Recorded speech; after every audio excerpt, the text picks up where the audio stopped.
حوار بينك وبين سمو الامير؟ قال لي خليك في الدوحة لا تطلع. قال لي خليك في الدوحة ان شاء الله، وانت ولدنا وفرحانين بالمسيرة اللي سويتها في السنة. بس انت قد يعني جهزت الحقائب متجه الى الدوري الاخر، خلاص كانك وقعت اصلا يعني. بس بروح العب وبرجع. بلادك، انا ديرتك، انا ديرتك الثاني.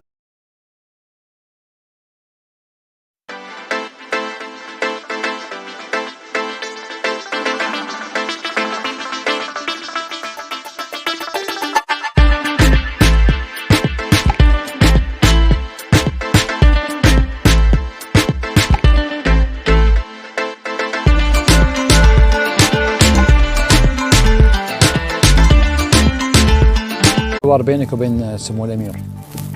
قال لي خليك في الدوحة لا تطلع. قال لي خليك في الدوحة.